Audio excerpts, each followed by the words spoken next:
Oi, turma. Bom dia, boa tarde, boa noite a todos do oitavo ano. Vamos à conclusão da revisão, tá bom? Vamos lá na página 152 da continuidade de atividade, na questão 9. Agora ela diz assim: observe a tabela do IDH e compare os indicadores sociais. Aí você vai ter o IDH dos países, aí já não é só a América, tem outros países também envolvidos, tá? Tem muito altos verdes, amarelo tá em alto, vermelho, isso aqui é laranja, tá médio e vermelho tá baixo. A gente vê aí no topo Noruega e Estados Unidos, um país europeu, depois a superpotência americana, né, que é os Estados Unidos. Depois nós vamos ver a Argentina, só que na posição 45 já. Então, olha, né, como a América Latina tá para trás, né? Depois vem Uruguai, Cuba, México, Brasil lá na posição 84, tá? E aí China e República do Congo, que já é um dos piores aí, tá bom? IDH eu falei para vocês na aula anterior, tá? Noruega tem bom IDH, Estados Unidos tem bom IDH, estão entre os 4 primeiros, tá? Noruega, economicamente, não é mais importante que os Estados Unidos. Isso é um fato, tá bom? Mas o IDH não está preocupado com a questão econômica, apesar que a questão econômica é extremamente importante. Eu estou falando sobre qualidade de vida das pessoas. Aí do lado você tem a expectativa de vida, né? Média de anos estudados, a renda per capita. O que é a expectativa de vida? O que isso significa? A idade média que os noruegueses ou qualquer população vive. A média de estudos, 12 anos estudando. Se a gente for contar a nossa média de estudo, vamos ter uma ideia aqui. Vocês são obrigados a entrar na escola a partir do primeiro ano, né? Até primeiro ano, segundo ano, terceiro ano, quarto ano, quinto ano, sexto ano, sétimo ano, oitavo ano. Turma de vocês, ainda falta o nono, a primeira, a segunda e a terceira série, tá bom? São 12 anos de estudo que o brasileiro tem em média. Isso não significa que todo brasileiro estudou 12 anos, tá? Porque tem ainda as questões do processo de supletivo, tem as pessoas que abandonam a escola, mas a média de estudo é 12 anos. Deveria ser 12 anos, tá? Aquelas séries iniciais da educação infantil não conta, tá bom? Conta a partir do primeiro ano. Então vocês já estão aí no oitavo ano, faltam alguns anos para vocês saírem da escola. E completem a média, por favor. Então lá é 12,6 anos. Aí isso aí você também pode incluir. É média, viu, gente? Não é o real. Você pode incluir alguns anos de faculdade, alguns anos de especialização e por aí vai. A renda per capita, ou seja, quanto aquele país lucra e quanto que é dividido para a população. Isso não significa que se o país lucrar R$ 100, né, cada um vai receber 50 centavos. Não é bem assim, tá? É só para a gente ter uma ideia de como seria a divisão. Por quê? Porque o Estado ainda investe em educação, em saúde, manutenção de ruas, praças, enfim, o Estado ainda tem sua função, ele precisa de dinheiro para isso.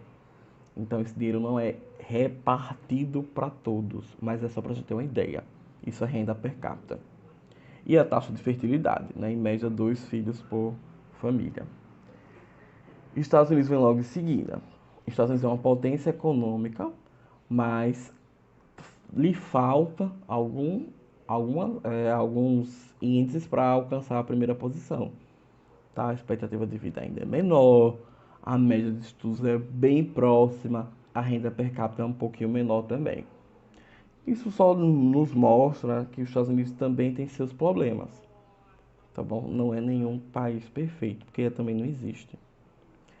A Argentina vem logo depois, que ainda é considerada muito alto. Lembra que eu falei na última aula, Brasil e Argentina são assim, páreo a páreo na América do Sul, na América Latina, para ver quem mais se destaca.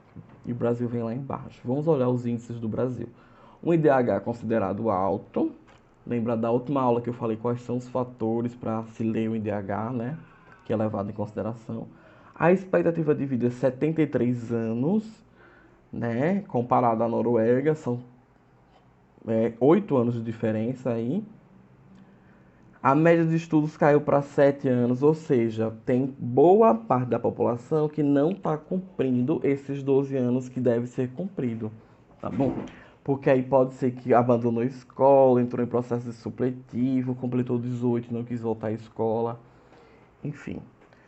E aí também pode ter acontecido o quê? Abandonou porque precisou trabalhar, abandonou porque precisou ajudar em casa, né? São vários fatores. Então a gente não está cumprindo aí 5 anos do que seria correto. A renda per capita é 10 mil dólares por habitante, ninguém ganha 10 mil dólares aqui. Bom, a maioria não ganha, né? 10 mil dólares, que daria o que? Uns 50 mil reais.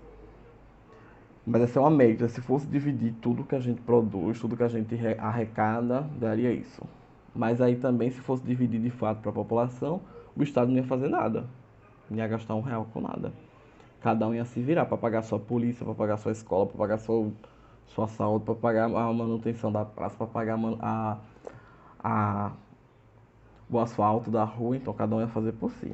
Tá? Ele não ia ter poder nenhum, não ia ter condições de fazer nada. E aí a média de filhos ainda é pequena, né? A taxa de fertilidade é 1,8. O brasileiro já está tendo assim, menos filhos por família. Professor, mas minha vizinha tem 10 filhos. Bom, sua vizinha é uma exceção, tá bom? Então vamos seguindo aí, depois de ter feito essa análise do quadro, né, da tabela, vamos aí para a letra A. Qual país apresenta a maior taxa de expectativa de vida? Pô, a Noruega, né, está lá em cima no topo com 81 anos. Letra B. Dos países latino-americanos, quais apresentam as melhores taxas de longevidade, ou seja, de expectativa de vida? Aí vem latino-americanos, né? Vamos olhar. Aqui, ó. A Argentina apresenta 75, Cuba apresenta 79, Uruguai 77, México 77. Então vai ser Cuba, Uruguai e México. Tá bom? Esses são os primeiros aí, os 3 primeiros. Se vocês quiserem colocar em ordem também é uma possibilidade. Depois bota a Argentina com 75. Aí depois vem, por último, né? O Brasil com 73. Tem 1, 2, 3, 4, 5 países latinos. É isso mesmo. E letra C. Qual país obteve a melhor classificação no IDH em 2014, de acordo com a tabela? Qual foi o melhor IDH em Noruega, né? 0,943. Aí tem dizendo que o Brasil está 0,718, mas ele caminha. Isso é em 2011, né? Ele caminha aí por 0,777. 0,777. Décima questão.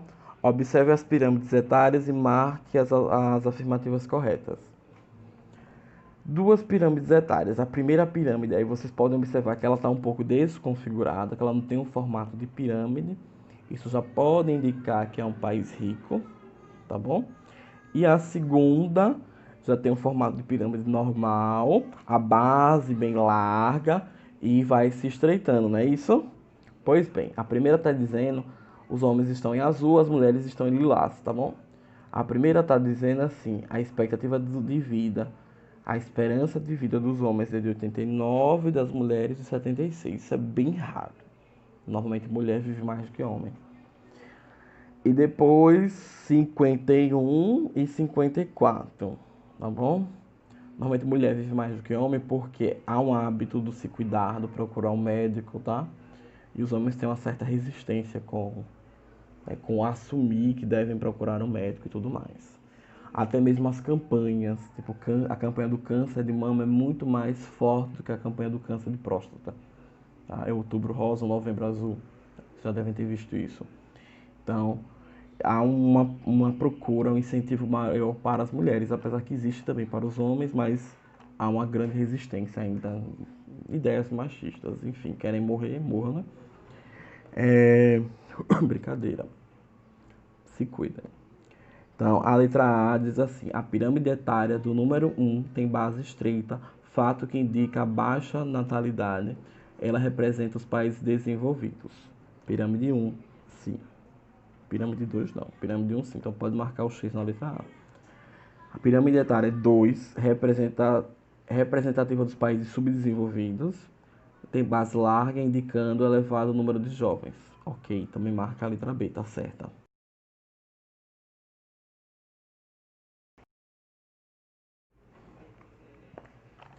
Então vamos lá. Letra C agora. O cume da pirâmide etária de número 1 é mais largo e evidencia, grande proporção de idosos e elevada esperança de vida. Tá? A gente vê que o topo da pirâmide. O topo da pirâmide 1 aqui é bem maior, bem mais largo do que o da pirâmide 2, né? Isso significa que tem mais idosos. Pode marcar a letra C. E a letra D, a esperança de vida é idêntica em ambas as pirâmides? Já está errado, né? Então, mas vamos continuar. Isto é, as condições de vida são idênticas para os dois grupos dos países representados nas duas pirâmides. Nunca. 11ª questão. Observe a pirâmide populacional do México. Aí está dividido homens em azul, mulheres em rosa. Vocês podem observar que a base ainda é larga, mas começa a se estreitar, né, no México. Leia as frases seguintes. 1. A base mais larga indica a necessidade de investimentos em educação.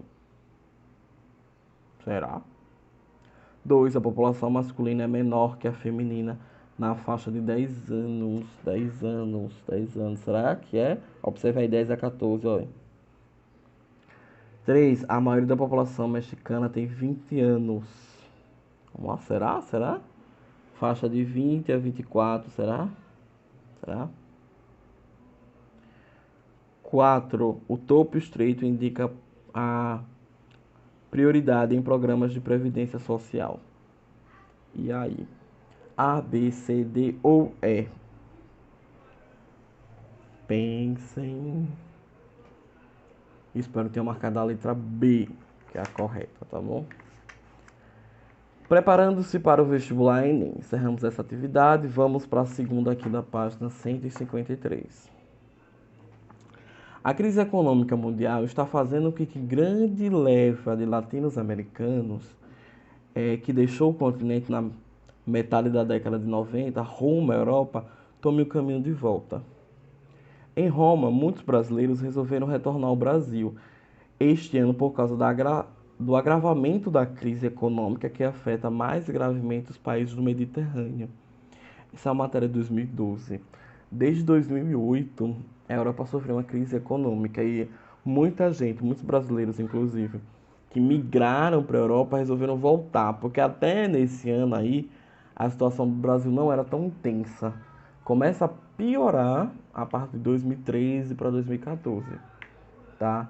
A gente vive uma crise, mas uma crise vivenciada por questões políticas que afeta todos os setores. As migrações internacionais na década de 90 foram bastante significativas, visto que várias pessoas se dirigiram dos países pobres para os mais ricos. A maior parte saiu de países asiáticos e países latinos e ingressaram nos Estados Unidos, no Canadá, na Alemanha e na França. Nos últimos anos, no entanto, a grande crise econômica nessas regiões redirecionou parte desse fluxo para uso a economias emergentes menos atingidas pela crise e também com menores restrições à entrada de imigrantes, como o país dos BRICS. Letra B. Leste europeu, já bastante adaptado às modificações impostas pelo capitalismo no início da década de 90. Letra C. Locais de economia socialista, onde ainda existe uma grande garantia de saúde e alimentação por parte do Estado. Letra D. Zonas atingidas, zonas de antigas instabilidades geopolíticas, como o Oriente Médio, uma vez que essas regiões se tornaram grandes polos econômicos. Ou letra E. Países vizinhos a essas grandes economias, prevendo uma futura melhora da economia desses países. Vale ressaltar que a crise atingiu a Europa e atingiu fortemente os países do Mediterrâneo, que seja, que estão próximos ao mar Mediterrâneo. Então não fazia sentido nenhum a letra E, as pessoas migrarem para países próximos, porque a Europa toda estava em crise. Zonas de antigas instabilidades do Oriente Médio, não, minha gente, pode ter certeza que não. Não existe exatamente uma estabilidade econômica. O Oriente Médio vem crescendo, mas a condição da população vem piorando, porque ele está em constante guerra civil. Locais de economia socialista, poderíamos dizer Cuba, mas também não foi o foco dessa migração. Leste europeu sempre foi a parte mais pobre da Europa, também não é de interesse. Sobra a letra A, as economias emergentes, ou seja, no nosso caso, Brasil, Argentina e México. Segunda questão vai dizer assim: o Brasil tem recebido um elevado número de imigrantes haitianos desde 2010, isso, que entraram no Brasil pelo Acre e acabam chegando à cidade de São Paulo. Sobre esse fluxo migrante, podemos concluir que o que foi que levou as pessoas a virem do Haiti para o Brasil? Entrando pela região norte, pelo Acre, que está mais próximo ao Haiti, e depois indo para cidades importantes como São Paulo. Fluxos econômicos, né? Letra A. A destruição de parte do Haiti é observada principalmente em Porto Príncipe, a capital, devido ao intenso terremoto ocorrido em 2010. Permitiu grande ajuda internacional que incluiu o estímulo de imigração. Foi isso que aconteceu no Haiti. Agora, se é essa a resposta correta, vamos descobrir. O Brasil é o país com maior comércio externo com o Haiti, com protocolos de troca de mão de obra entre os países. Completamente real a letra B. Letra C. A crise econômica que assola o Haiti gera uma elevada taxa de imigração, apoiada pelo programa MINUSTAH do NAFTA. Não. As forças de ocupação lideradas pelos Estados Unidos exercem forte ação repressiva sobre a população, que tem emigrado em massa. Não, também. O crescimento econômico do Brasil é um fator favorável à entrada de um grande número desses haitianos, atraídos pela possibilidade de melhores empregos e salários. Gente, ficaríamos aí entre a letra A e a letra E, tá bom? A letra A começa certinha, realmente o país foi destruído num terremoto em 2010, mas não existiu exatamente uma grande ajuda internacional que favorecesse a migração para o Brasil. Eles nunca foram parceiros, até porque o Haiti não tem uma economia que se destaca, já era um país pobre. Depois do terremoto a situação piorou bastante, então o que atrai as pessoas é o crescimento econômico do Brasil. Por incrível que pareça, a gente acha que está andando para trás, até está nesse momento, tá? Mas anteriormente a economia do Brasil, né, ela estava no nível elevado. Isso atraía os olhos das pessoas em volta. Por mais dos problemas que existam aqui, mas tinha-se interesse de vir morar no Brasil. E a última questão, o gráfico abaixo está representando o ar, ó, leste, Pacífico Asiático, 2000, 2008, Europa, América Latina e Caribe, Oriente Médio, Norte da África, Sul da Ásia e a África Subsaariana. É uma taxa que na África Subsaariana se destaca muito. O que é? Analfabetismo, fertilidade, DH, envelhecimento, concentração de renda. Nesse caso aí, vai ser uma taxa de fertilidade. Tá bom? Senhores, até nosso próximo encontro. Daqui a pouco a gente se encontra de novo para a gente entrar no capítulo 11 e falar sobre as atividades primárias da América. Já pode ler esse capítulo para dar uma adiantada, tá bom? Lembre o que é atividade primária, o que é atividade secundária, o que é atividade terciária. Esse é assunto do sexto ano. Mas dê uma relembrada aí, já pode dar uma olhada nesse capítulo, que daqui a pouco a gente volta na nossa próxima aula. Até lá. Tchau, tchau para vocês.